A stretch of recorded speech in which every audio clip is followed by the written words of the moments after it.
Hey everybody, this is Townsend. I'm a singer, songwriter, musician, and mental health advocate, and I started the You're Not Alone project and podcast to help educate, spread awareness, and simply help you feel a little less alone, no matter what you're going through. Thank you so much for tuning in to Season 2 of You're Not Alone with Townsend. Be sure to click the follow button and share these stories. You can also watch the interviews on our YouTube under Townsendtmusic. You can also keep up with the journey if you follow us on Instagram and Facebook at Townsendtmusic.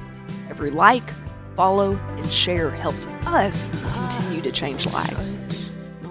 What is up, everybody? I'm so excited. Welcome to You're Not Alone with Townsend. I'm obviously your host, Townsend. This week, I want to chat with somebody special. I say that every week. Literally, I say that every week, but I am genuinely so excited. We've got Faye Hedera, which if you're from Central Arkansas, you've seen that name everywhere recently. She's gotten so much attention on social media and on the news because she's got a really cool project that she just released. I was honored to be part of that project, but we can talk about that just in a minute. But Faye, thank you so much for joining me. I appreciate that. I know you're incredibly busy. I'm happy to be here, though. This is good. Yeah, it is such a pleasure. Like, I'm so excited. We talked about it earlier. She had the release of her project, which we'll talk about, and she was pulled about 100 different directions. Everybody's trying to get her attention and talk to her, so we didn't get time to chit chat. We got a picture though, which I'm excited to say I did get a picture with her. It's on my social media. You can see that, but it is just so amazing to sit down, chat with you, talk about your creativity, your diagnosis, your project, just pretty much anything. I'm down to talk about anything you want to talk about, Faye. Sounds good. All right, I'm going to let you introduce yourself. I always like to start with letting my guests kind of say whatever they want to say about themselves. So, who is Faye Hedera? Like I said, that name has gotten a lot of attention recently in the Conway area. So, what are some things you want to share with people about who you are? Yeah, so I'm what I typically say is I'm an artist and composer, and I love to create things that connect people.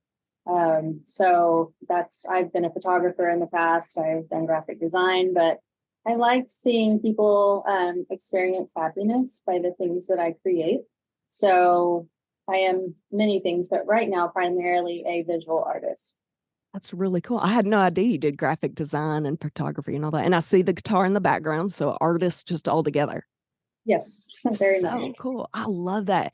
I think I can relate in the aspect. There's nothing cooler as a creator is putting something together, putting the time and the effort, and then watching it affect other people in a positive way. It's almost like a euphoric Yes, moment. Yeah, like when I write a song and I see people truly enjoy it or reach out and be like, it changed my life, it's cool. yes, absolutely.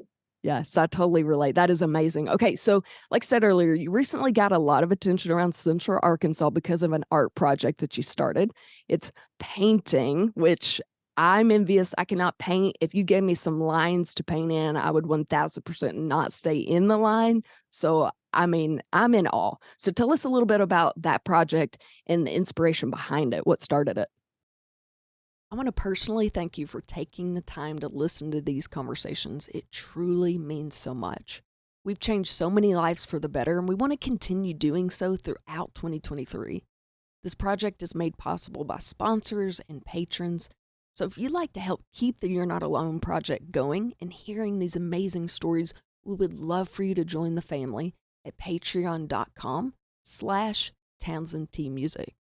Just for signing up, you'll get free merch, discounts, and behind the scenes patron only footage, not only of my music, but of each episode. That's right, so each guest on every episode answers a few more questions that only patrons will be able to watch and listen to. So head on over to patreon.com/TownsendTmusic and let's continue changing lives.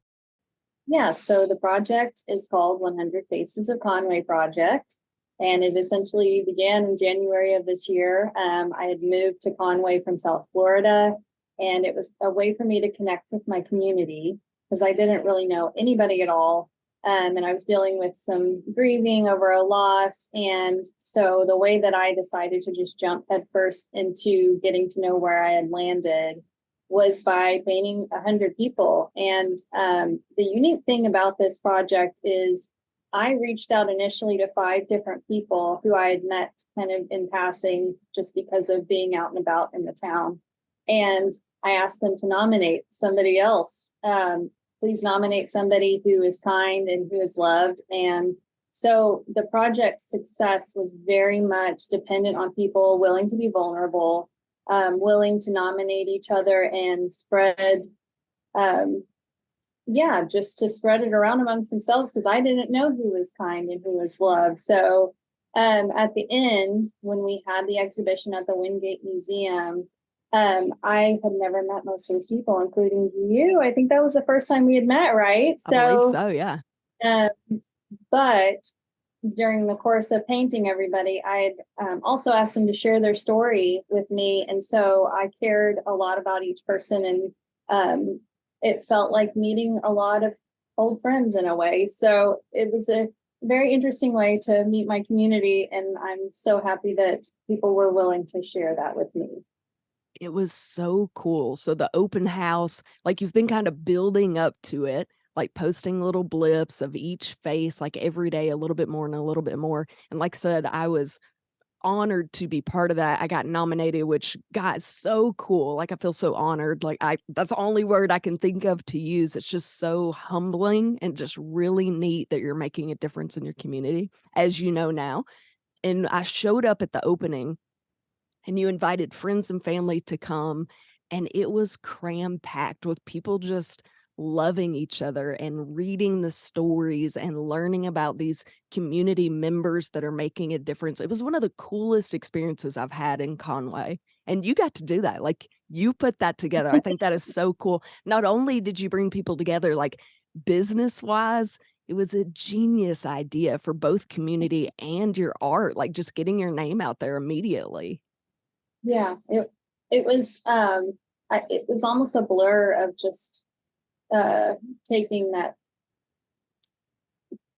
step over fear, because it is kind of scary, reaching out to people that you don't know and don't know how they're going to respond. But it ended up being really beautiful in the end. So. Absolutely. And all the paintings were just so fantastic.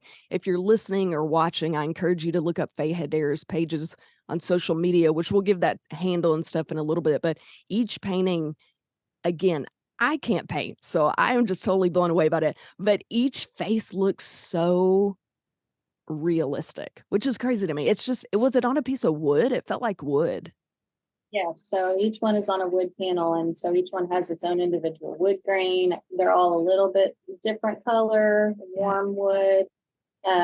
So I did it purposely like that because each person is unique, so they have their own separate canvas for their portrait. So cool. Yeah, they are beautiful. And I loved seeing, and you just did the faces and kind of just did not much detail on the outside. So, like, I always wear a hat to perform, and there's like an outline of my hat, but I love that you paid such attention to the details of the faces. I think it's really cool because people's smiles and their eyes, like, they just really speak out. And I thought you captured that perfectly. So, how cool. Now, what was the inspiration behind it? Because 100 faces is a ton. 100 songs would be way too much for me to write, so I don't know how you did it, but why the heck did you do it? What's the inspiration behind it? Yeah, I mean, I have these, as a creative person, I think you're really sensitive to paying attention to when you have those moments of inspiration. And I'm sure you've experienced this before. I mean, you're just sitting someplace, and for you, it would be a lyric coming into your head, or maybe a little tune, and you say, "Oh, that's good. I need to write that down." So it was the exact same type of inspiration for me. I mean, it came to me and I wrote it down, and I need to find that piece of paper. It's floating around here somewhere. I wrote down that I wanted to paint 100 people, and that I wanted all the proceeds to go to a charity. And I've said this before, I feel like there's been such a strong connection to my ancestors that lived in Arkansas. So I've never lived in Arkansas before. I very seldom visited as a child. When I moved to Conway, it was the very first time I stepped foot was the day that we closed on our house. So it was very much a leap of faith. And I felt very strongly attached to my great grandmother, who I'd never known very much about. And anyways, in strange ways, throughout the course of this project, people have kept talking about this woman that I did not know anything about.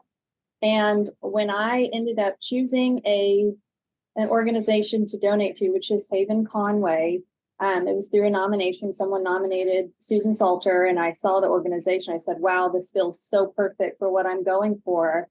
And then later, me and Grace Caputh from the Wingate Museum were interviewing Ina Barre, who's their head manager, the person I was talking to.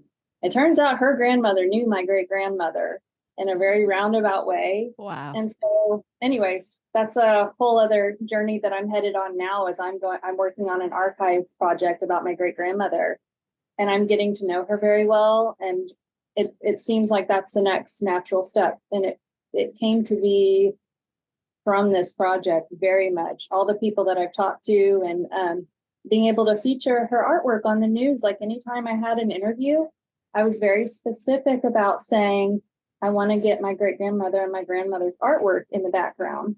And it's almost like that connection of finally giving her a voice, because she was a very quiet woman. So that's an interesting thing that has come from this project that was very unexpected. And so that's one of my next projects that I'm jumping into. So that is so cool. I feel like you got to keep us updated on your socials, which I'm sure you will, but that's yeah, too neat. yeah, it's amazing. Yeah. Wow. Did you find yourself interested in like family tree things before this? Have you kind of been into that or not really? I mean, a little bit, but nothing serious. But one thing about my great grandmother I did not know until this project is she was a woman with a disability.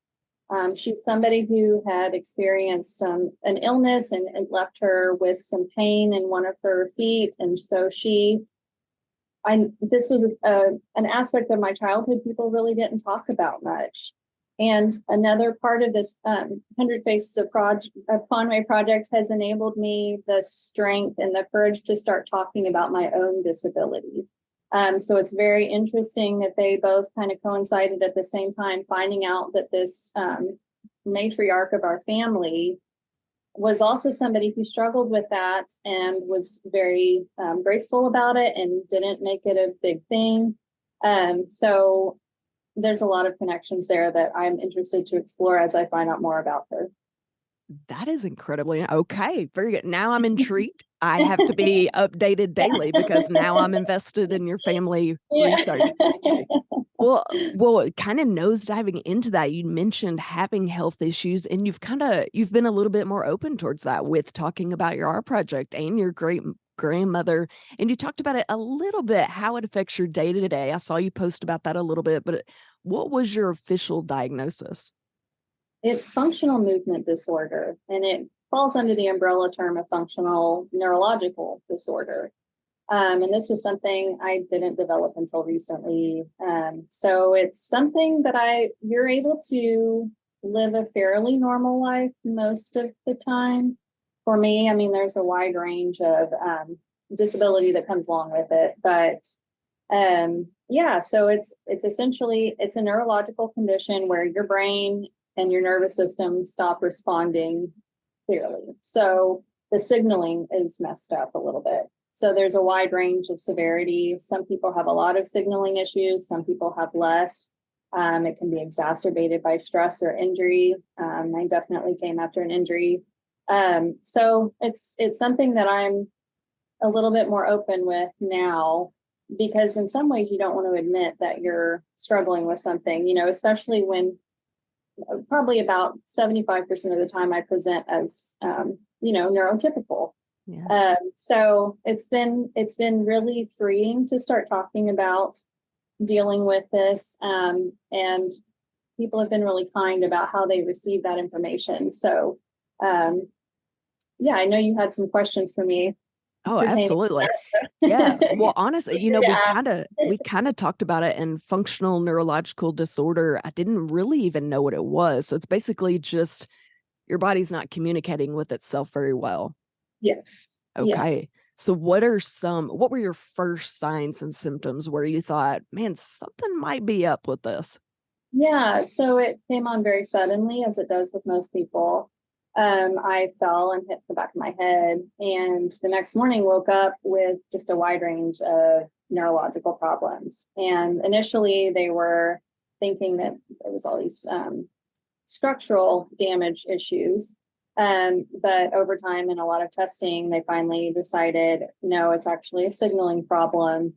Um, so that's kind of a hard thing to deal with because there really is no standard of treatment for it. You can do some physical and occupational therapy, but ultimately you have to try to find ways to try to not rewire your brain, but it kind of is. You're trying to almost trick your brain into functioning correctly. So it's been a challenge because most people who have it are either misdiagnosed or it's a hopeless topic because doctors can't really help you. There's no.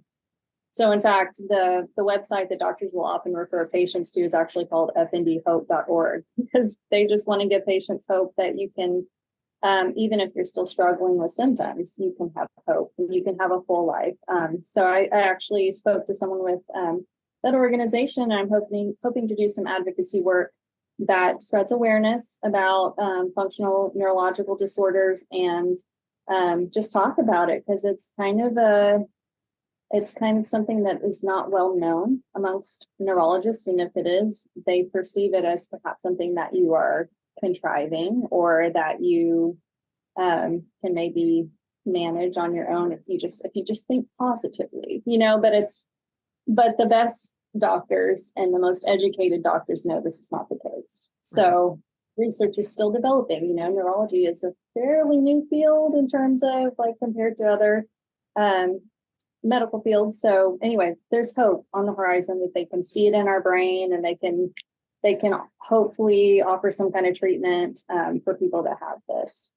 Interesting. Absolutely. And it's kind of why I started this podcast. I feel like mental health is on the cusp of getting more attention, and we're finding out a lot more things, and that things can be dealt with so much more healthily than they were in the past. I feel like, I tell people this story. I had a lot of trauma that happened and had some anxiety, and people be like, well, just don't think about being anxious and you won't be anxious. And you're like, what? Who says that? And it's kind of like I'll just think positively and it'll be great. And you're like, no, that's not how this works. So I'm glad you mentioned that. Yeah. Yeah. And so just sharing people's stories and letting people know these things do exist and you're not the only one. And you were seen, you were heard. So I'm thankful that you're willing to talk about it. And I'm proud of you for stepping up and talking about it. It is hard. It's hard to be like, okay, something might be a little different for me than other people, which again, that's totally okay. Did you know anything about, some people call it FND, but did you know anything about this disorder before you got diagnosed with it? No, nothing at all. And it's been something that has been stigmatized, I think, a lot, and along, a lot of mental health conditions as well. There's such an ugly stigma attached to different disorders, and this is definitely one of those for people that are not aware of what it is. So it was hard coming to terms with having this for sure. But before all of this happened, at different times, I use mobility aids to get around because I have gait issues, and suddenly being thrust into the world of being a person with a disability makes you immediately your eyes open to how inaccessible most of the world is. Even thresholds going into buildings, when there's no ramp, you immediately realize the world is kind of not designed for people with disabilities. So that's something I would never have seen if I hadn't, been presented with this situation in my life. So I kind of want to pivot with how I'm talking about disability. And so next year, part of what I'm hoping to do is get some disability advocacy training so that I can hopefully be a voice for people that can't verbalize maybe what I'm going through or what others are going through. So I'm hoping to help in a small way, in a way that I never would have if I had never gone through this tremendous challenge. So Right. I can already see kind of the other side, like the hope and the like the way out of despair, because there's definitely times, talking about mental health. It was the pandemic, and I was just so sick. I was so sick, and it was so hard to get an appointment with a doctor. And but I got strength from that, and I grew as a person, and it made me. I think, a lot of interviews, I talk a lot about being really in touch with impermanence. And that's a big piece of that. When you deal with grief and trauma, you very quickly realize how we are all just fleeting people, and you have to do as much good as you can with the time you have. And that was very much, it became crystal clear going through this disability experience. And that, I hope to come out on the other side and have done something good. So. Yeah. Well, I think you already are. I think you already are. I think you could sleep better tonight knowing that you've made a difference, not only just through your art, through reaching out through people, you've made people feel so good about themselves with this nomination. I mean, I know for me, I was like, oh my God, somebody loves me. It's just such a cool that you're doing so many Yeah. cool things and you don't even know it. So I can guarantee you've already done that. Now, I kind of want to, dive a little bit deeper with you on that. So you talk about how it kind of waxes and wanes a little bit, kind of comes and goes. 75% of the time you're doing good, the other times you're not. Could you kind of walk us through what that looks like? So let's talk about a day where does it just present all of a sudden? Like you're walking down the grocery aisle and all of a sudden you're like, I can't walk anymore. Does it affect your mental thinking? Like paint a picture for us. Oh gosh. Just my, just my family's really the only ones, and some friends who've really witnessed me at my most severe, but it mimics Parkinson's, multiple sclerosis. There's periods where it mimics ALS and paralysis. And I have all of those things on a bad day. I have dystonic movements in my hands, like, the other day I was with some artists in our art gallery downtown. That's another fun thing I'm jumping into, but my hand curls inward really tightly and the muscles just get trapped. So it's very painful, and it's a visible sign that I'm not doing too great. But you just find workarounds. You try to, you can't distract yourself out of it. But you can know that you need to rest. Like, okay, I need to get home as soon as possible so I can just lie down. Because it's a very painful and debilitating condition when I have those days when I've done too much or something, or my brain just decides to misfire for whatever reason. yeah. So it is very painful. And it is very physically obvious. So sometimes I will stay home, because I just don't want to be out in the world and be dealing with that. So yes, it is. When it's bad, it's really bad. Sure. But I certainly, like, when I can get through, like, even the exhibition, I was symptom free that whole night, and it felt so, like, I did notice that and appreciate that and say, oh, I'm so glad that, because I had that fear, that I would be hobbling around or, and not that there's anything wrong with that, but just to be able to get through that, and be able to say, remember that time that I was okay, but during that big moment, I'm so thankful for that. So and then I was able to speak, because my voice also, I lose speech and all of that. So that's not as common, but it does happen. So anyway, so it is something that it's challenging for sure, but when I have a string of good days, I notice and I'm appreciative, and I try to stay as positive as possible, so yeah, it's a lot, but Wow, roll goodness with it. gracious. Yeah, absolutely. That's all you can do. Let Yeah, me ask be let me ask fun. you this. Something we've talked about on the podcast quite a bit is like anxiety revolving around those moments. Do you find yourself struggling with anxiety of when's this going to happen? Oh, I'm having a really good day. It's going to happen at any moment. Do you find yourself struggling with that? Not as much as I used to. I have a yoga practice. I do breath work. Um, but yeah, when I feel it start to come on and it's a very inopportune moment, I can get very frustrated and very anxious, like, oh man, like not again, No, not now. Yes, it's awful. But it knocks you off your feet, and then I have to actively choose to get up and keep going and keep trying and trying and trying nonstop. So, this is a condition. I think it's a 40% chance that you deteriorate pretty severely over time. I mean, it depends on the person and depends on the treatment, but there are people that over time it becomes significantly worse. So I really appreciate where I am right now, and I don't know what's going to happen next. And I try to be graceful with like not trying to look into the future too much because I don't know what I'm going to see. So I'm just kind of present most of the time, and if I'm looking into the future, it's like I have this next project that I'm gonna do.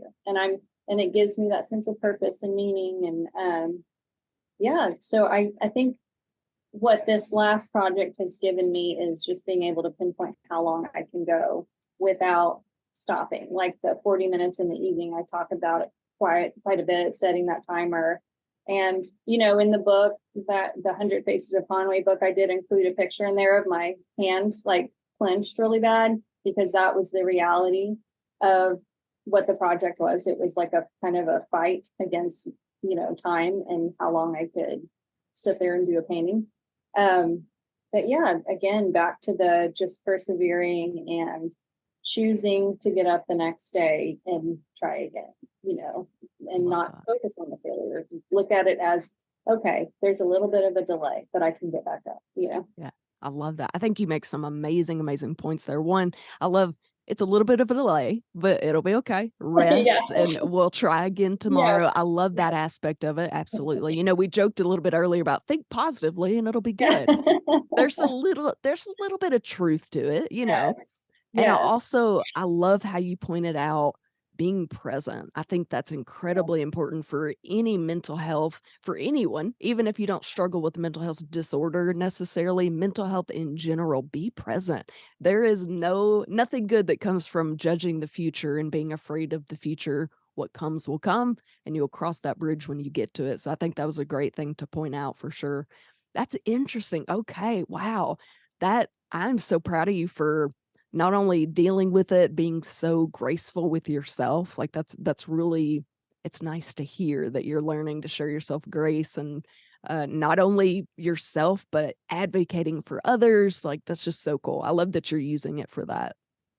Yes, and I will say, my support system here at home is very strong. So Yeah. I'm fortunate that I have my husband and I have 3 children that they know now when I'm going to be having a bad day, and they are really graceful and they're so loving. And if they see me being sick, they'll help, and they're sweet about it and have a great sense of humor, like making fun of me a little bit Yeah. to kind of lighten the mood. So I think that is also a crucial piece. And I definitely give them credit for, having to witness that, because that is also a pain of its own, right? Yeah. Somebody you love is struggling and you don't want that for them. But yes, on those harder days, I have people that will kind of help me get back up, so it's not Yeah. just on me. Absolutely. Oh yeah. It takes a tribe. Absolutely. Even Yeah.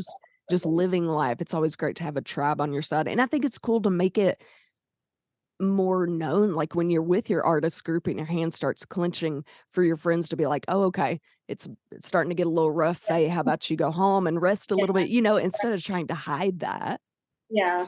Yeah, that's true. I should be more open about that. I mean, like that day in particular, I was like trying to stuff my hand in my pocket. I'm like, Yeah. oh. You're like, "No, not now." Yeah, we talked about support system, and I think that's incredibly important for anyone, but where have you found the best resources? Like you talked about the website that the doctors gave you. Are there groups that you found or other resources that you feel like are beneficial? Um, I mean, I think that website is anybody that thinks they might have this, or if they do have it, that's probably the best starting point. I'm not really involved in any support groups or anything like that I would like to be. And I feel like I'm far enough into the condition to be able to share wisdom about it. And initially I was like seeking that out, like Facebook groups and stuff, and those definitely exist. And there's a lot of great information on there. But I wasn't at a place to really like give advice. So now I'm on the other side, I feel like a little bit. So yeah, there's definitely resources out there for people that have this, and you're not weird and you're not making it up. Like, I think that's like something that we have to reiterate to doctors too, like they are not pretending, like it's a real. So yeah. Well, I think that goes. Yeah. Exactly. When you can't see it, back in the day, my grandfather was incredibly into mental health, and he talked about how medicine had a long way to go, and doctors in general, because if they can't see it, like your leg is broken, they can see that. Yeah. But when Yeah. something's not wiring correctly, or chemicals are a little off, or there's a thought that's off, you can't see it. So they're just taking your word for it. So we're coming a long way, but absolutely, you're not weird or anything like that. And we're going to be punny. You're not alone, right? The point of the podcast, right? You're not alone. There are other people with it. That is for sure. Faye, if you don't mind me asking, what's your age? 38. Okay, we're not sure about that. All right. Well, I only asked because you look so young. Incredibly young. I know. But I was thinking, okay. I knew you. 30, I don't remember. You're not sure. Okay, cool. We're going to go with 30, fresh 30. No, just 38. I feel like that's important because that's incredibly young, really, when you think about life and you think about debilitating disorders or movement disorders or anything like that. 38, that's young. And so I feel like it's important for people to know, hey, I'm young, I'm active, I've got all these things going, and I still struggle with these behind the scenes. And so I think that's important for people to know it's okay to be 20, 30, 40, the young, crisp ages, and still have these struggles that people don't necessarily see on the forefront. Well, you age like fine wine. I wouldn't have guessed 38 or 39, so there's your compliment for the day. Absolutely. Faye, thank you so much for joining us. Like I said, I wanted to chat with you that night of the opening, but man, you were being pulled 5 million directions, which you deserve to be. Your art is incredible. Where can people find out a little bit more about you and your art? FayeHedera.com is the best resource. It'll have what's currently available for sale, and if I have friends that are available and all that. I love it. Very good. Well, thank you so much for joining us. It has been such a pleasure. I've learned so much. I'm like, I love learning. So thank you for being vulnerable and for opening up, and God, just for being awesome. Thanks for being you. All right, guys, me and Faye are going to keep talking. We're going to do a few questions for Patreon. If you want to hear those extra questions, be sure to log on patreon.com/Townsendtmusic. We do these every week. If not, we will see you next week. If you'd like to hear the rest of this interview, visit patreon.com/Townsendtmusic. And don't forget, you can also watch the interviews on our YouTube channel at Townsendtmusic YouTube. Okay, guys, if you're in the market to buy or sell, I have the perfect company for you. Clark & Co. Realty is located in the Benton, Bryant, Arkansas area, but they're able to serve you no matter where you're located in the state. They've streamlined the process of buying or selling a home to make it so much easier. They have a team of industry experts that make sure you have access from anything you can think of.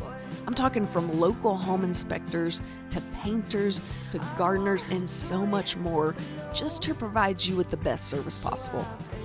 They're dedicated to providing the most up-to-date market data in the area.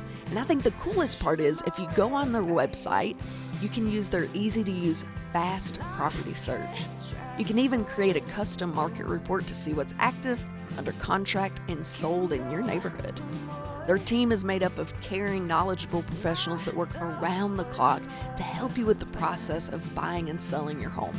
So again, if you're in the market to buy or sell, Clark & Co. Realty is definitely the company for you. Tell them Townsend sent you. Let's be honest. I think we could all use somebody to talk to every now and then. Healing Path Counseling in Conway, Arkansas is 100% my go-to when it comes to therapy. Wendy Blackwood has more credentials than letters in the alphabet. She's won awards for her outstanding services and has a whole page of board memberships. Basically, she knows what she's doing. She works hard to help equip you with the tools needed to live your best life. She even offers a variety of services, including, but not limited to, cognitive behavioral therapy, technology-assisted counseling, relationship counseling, and EMDR. Trust me, I know therapy can be intimidating at first, but let me assure you, Wendy does her best to make you comfortable and find the best solutions and plans for you. Trust me, don't wait to make the call. Give Wendy Blackwood Healing Path Counseling a call today. Get started on the best version of you.